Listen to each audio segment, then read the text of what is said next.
Nesse vídeo eu vou tratar com vocês a respeito de VEG que saltou na presente data, tratar aqui a respeito de uma nova forte queda nos fundos imobiliários high yield, tratar aqui da situação econômica e política na Argentina, trazer um comunicado ao mercado de Taesa, tratar aqui de IRB, que subiu na presente data, e tratar aqui a respeito de BB Seguridade e Caixa Seguridade. Então vem comigo. Salve, salve, gestores! Como é que vocês estão? Sempre lembrando que antes de continuar, você clica no botão aqui embaixo de inscrever-se para ajudar esse canal. E a VEG fez a maior aquisição da sua história. Inclusive fez uma teleconferência para explicitar essa aquisição. O foco da VEG é expandir suas operações para a Índia e China. Esse é o grande foco, ter a China e a Índia como clientes dentro do mercado de motores e geradores. Isso foi o que disse o próprio diretor da área de motores da VEG, Alberto Cuba, durante a teleconferência, frisando que o negócio permitirá, esse negócio que foi a aquisição, avançar na China e também na Índia. E que negócio foi esse? Foi a compra da divisão de motores industriais e geradores da Regal Rexnord. Foi a maior M&A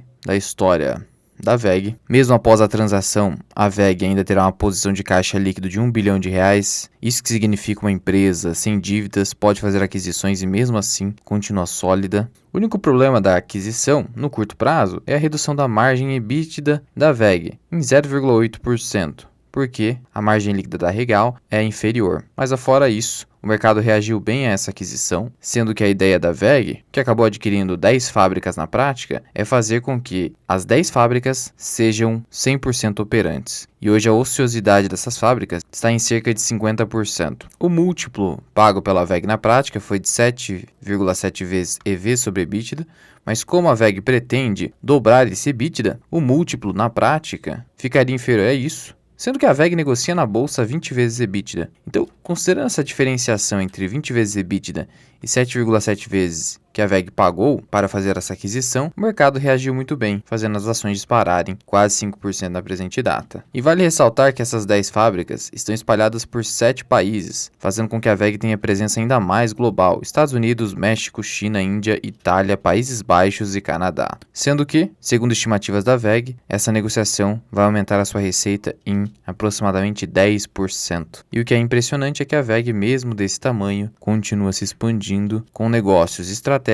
e que ainda possuem boa reação pelo mercado. É por isso que ela nunca vai negociar a múltiplos baixos aqui no Brasil. Prosseguindo aqui em relação aos fundos imobiliários high yield, um deles chegou a cair hoje 9%. Mesmo após diversas quedas que tivemos nesse mês. HCTR11, por exemplo, se pegarmos aqui o último mês, caiu 30%, Deva 11 caiu 11% e Tord 11 caiu quase 17%. E o fundo que acabou caindo muito hoje foi justamente o Tord 11, que fechou com uma queda de 9,58%, sendo que toda essa queda não é injustificada. O HCTR11, por exemplo, pagou o menor dividendo já visto pelo IFIX em um único mês, 0,37%, ao passo que esse fundo imobiliário já pagou o maior dividendo visto pelo IFIX. Então saiu do maior dividendo para o pior dividendo. Esse aqui é um verdadeiro exemplo de 8,80. Por isso, cuidado com esses fundos de extremo risco. Hoje, diante de toda essa queda, o HCTR11 negociando a R$ 31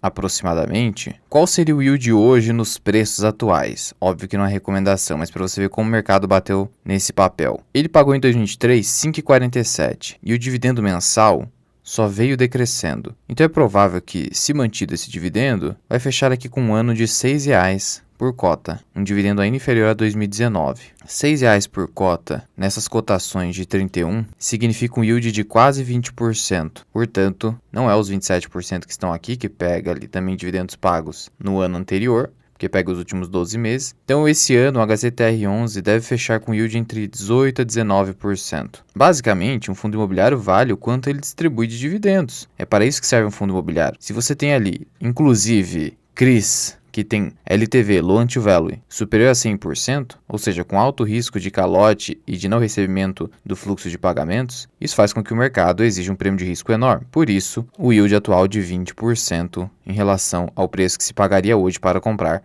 as cotas do fundo. No mesmo sentido, Deva 11, que chegou agora a valer quase R$ 41, mas o dividendo não caiu tanto, até por isso que a cotação não caiu 65%, assim como HCTR11. O dividendo nesse caso deve ser próximo de 7,50. 7,50 dividido por R$ 41 aproximadamente das cotações atuais, você tem um yield de 18%. Veja que no caso desse fundo, o mercado não exige um yield tão alto. Fiz um vídeo falando mais a respeito daqueles que estão amargando perdas com DEVA 11 e HCTR11, vou deixar esse vídeo aqui no card. Prosseguindo aqui em relação à Argentina, o Javier Milei está mantendo a liderança nas pesquisas para a presidência na Argentina e falta menos de um mês para a disputa presidencial. Ele, que se autodenomina libertário, pode vencer no primeiro turno. Segundo o jornal El Observador, uma média das 10 últimas pesquisas mostra o Milei com 37,2% de intenção de votos, seguido pelo Sérgio Massa, com 30,5%. Diante disso, ele já poderia, inclusive, ser eleito em 22 de outubro, sendo que, pelas regras eleitorais da Argentina, não haveria necessidade de um segundo turno se um dos candidatos conquistar 45% dos votos válidos, ou se alcançar 40%, mas abrir uma diferença de 10 pontos percentuais em relação ao segundo colocado. Então, se ele conseguir 45% no primeiro turno, ele está eleito, ou se ele conseguir 40% e o segundo colocado ficar abaixo de 30%. De qualquer forma, num segundo turno, em 19 de novembro, ele venceria tranquilamente os demais candidatos. E todo esse contexto político vem acompanhado de um contexto econômico desastroso na Argentina. Pobreza atinge 27% da população de Buenos Aires e 10,2% da população estão na linha de indigência. E veja que esses são dados oficiais do governo. Pode ser ainda pior. O nível de pobreza remonta a 2015, por exemplo, segundo o governo. A inflação na Argentina ainda segue acima de 100% ao ano. O atual governo, inclusive, chegou a citar que, com uma inflação dessa a 144% ao ano, estaria entrando em greve, principalmente porque o principal candidato de oposição, que é o Javier Milei, estaria na primeira colocação. Algo absurdo, só coisas que acontecem na Argentina. De qualquer forma, esse cenário acaba eventualmente mandando uma mensagem para grupos extremos de esquerda, ou que só pensam em excesso de gasto público, que acaba gerando necessariamente altas taxas de inflação, chegando nesse cenário atual da Argentina que é incontrolável, em que a população fica desesperada para tentar resolver esse problema através do governo, infelizmente. Por isso, acabam optando por alguém que seria o extremo oposto, o anarcocapitalismo. De qualquer forma, não significa que a eventual eleição do Milei vai resolver o problema na Argentina. A simples troca de governante pode não mudar nada. Um presidente eventualmente não consegue governar se não tiver um congresso, um parlamento alinhado. De qualquer forma, demonstra também que os candidatos mais liberais ou até libertários não estão mortos aqui na América do Sul, em especial Brasil e Argentina, razão pela qual seria bastante factível o atual governo aqui no Brasil eventualmente ser substituído em eventual outra eleição, caso viesse a ocasionar alta inflação aqui no Brasil. Continuando aqui em relação à Taesa, ela publicou um comunicado ao mercado, e nesse comunicado ela informa que o IBAMA concedeu licença prévia para o trecho de Ponta Grossa a Assis do projeto Ananaí, que é um dos mais importantes atualmente para a Taesa. Se refere ao lote 1 do leilão de transmissão 2 de 2021, que é um lote completamente arrematado pela Taesa, representa uma RAP total de 166 milhões de reais para o ciclo 2023-2024 e CAPEX de 1,7 bi, envolvendo ali extensão de 363 quilômetros de linha de transmissão. O prazo para a energização é março de 2027, antes do vencimento das duas concessões mais importantes da Taesa, a Novatrans e a TSN. Sendo que nesse momento a Taesa segue desacreditada pelo mercado, com lucros mais apertados, até por isso que o PL disparou, endividamento bastante alto, acima de 4 vezes EBITDA, e ainda com esse risco relativo à sua expansão para os próximos anos com o fim das duas principais concessões. De qualquer forma, são nesses cenários de pessimismo em relação a boas empresas que se abrem janelas de oportunidade. Por isso, vou seguindo de olho em Taesa, eventualmente aumentando a posição aos poucos, sem pressa, porque esse cenário tende a durar por um bom tempo. E continuando aqui em relação ao IRB, o seu CEO disse que o IRB voltou ao normal após anos conturbados desde 2020, tendo como meta estabilizar o seu índice de sinistralidade em 75% em 2024, citando que os esqueletos já sumiram do armário, que o IRB em 2024 vai estar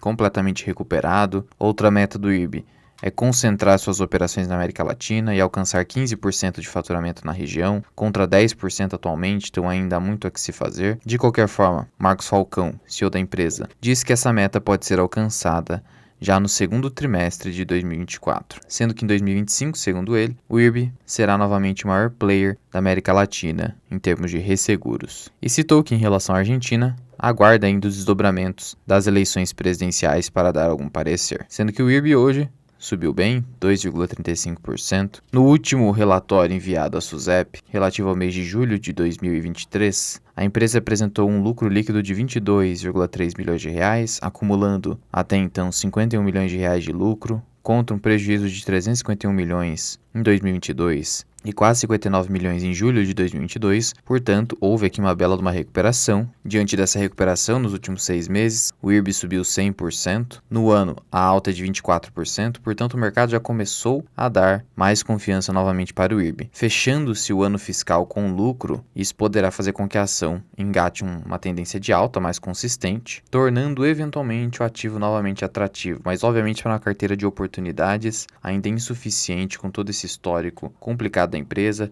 Tem que ver se realmente essas metas serão alcançadas, como citou seu CEO. IRB é uma empresa para desconfiar previamente e só dar votos de confiança aos poucos diante do seu histórico bastante ruim de lesão aos investidores. E em relação à BB Seguridade, assim como Caixa Seguridade, elas publicaram o seu informativo mensal de julho. Em relação à BB Seguridade, tivemos aqui que os prêmios emitidos seguro de vida recuaram 3% em relação a julho de 2022. Seguro prestamista continuou crescendo, cresceu 8,5%, e as emissões no segmento rural aumentaram 14,8%. De qualquer forma, a variação ainda no ano no seguro de vida é de alta de 1%, prestamista acumula 42% de alta, habitacional 6,8%, rural 11%, residencial 11%, sendo que residencial nesse mês subiu 55%, está havendo uma alta procura, ou seja, o balanço geral de BB Seguridade de crescimento nos seus diversos segmentos, mesmo com um ano muito bom como foi o ano de 2022. Caixa Seguridade, por sua vez, segue num crescimento ainda mais acelerado, capitalização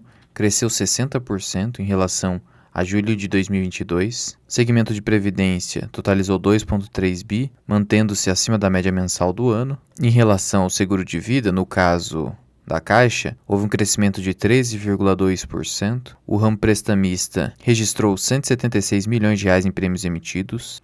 No ano, o crescimento no segmento habitacional foi de 9,2%, seguro de vida 5,6%, prestamista 15%, residencial 17% e outros que não são estratégicos 17% também, ou seja, também crescimento substancial para esse ano. Em razão disso, as duas empresas receberam recomendação de compra do Itaú BBA. O Itaú destacou, por exemplo, os elevados dividendos estáveis dessas duas empresas, algo próximo de 10%, crescimento dos seus lucros, que estamos vendo desde 2021, e múltiplos que, na visão do Itaú, ainda seguem atrativos para 2024, entre 8 a 9 vezes o seu lucro. O Itaú BBA ainda destacou muito bem que no caso dessas duas seguradoras você não tem o risco relacionado ao JCP, afinal de contas elas pagam através de dividendos. O preço-alvo para o final de 2024 em Caixa Seguridade seria de R$ 15 e BB Seguridade 42. Um upside maior aqui no caso de Caixa Seguridade, mas uma proximidade 35% e 32% aqui. E a preferida do Itaú BBA,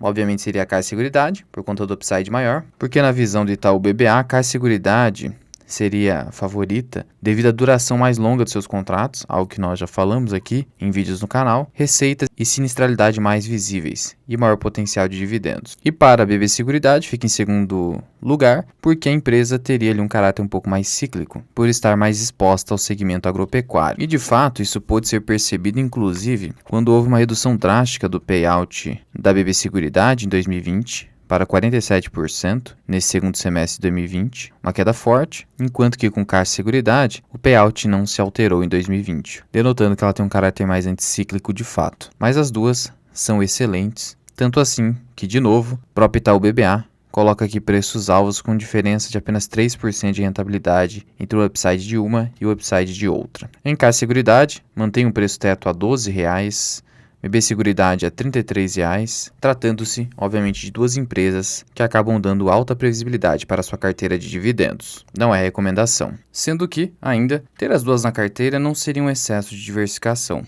Por quê? Porque embora elas estejam no segmento de seguros, elas lideram âmbitos de negócios diferentes dentro desse setor de seguros. BB Seguridade mais voltada para o agro, Caixa Seguridade mais voltada para o seguro habitacional, segmento habitacional. Domina a área do Minha Casa Minha Vida, por exemplo. Se beneficia do fato de a Caixa Econômica Federal ser a maior agente econômica do Minha Casa Minha Vida. Então as duas acabam sendo estratégicas numa mesma carteira, ganhando tanto com o ciclo imobiliário aqui, quanto com o ciclo rural com BB Seguridade. E se você quiser aprender mais sobre investimentos, considere se tornar membro do canal associado Mirai. Você clica em Seja Membro, adiciona o nível 2 e tem acesso a aulas exclusivas. Já são mais de 83 aulas acumuladas. Alternativamente, você pode contratar os meus serviços de consultor de investimentos. Sou analista CNPI 3707, posso montar a sua carteira do absoluto zero ou analisar o seu portfólio já existente, por escrito ou via consulta individual comigo por Google Meet que dura pelo menos 1 hora. Para me contatar, basta enviar uma mensagem via WhatsApp que eu deixo aqui na descrição e no primeiro comentário fixado. Mas já vai deixando aqui nos comentários, você detém Caixa Seguridade ou BB Seguridade, ou as duas na sua carteira? Segue comprando? Muito obrigado por ter ficado comigo até aqui, eu sou o Luan, esse que é o canal Mirai Investing, até o próximo vídeo, fui!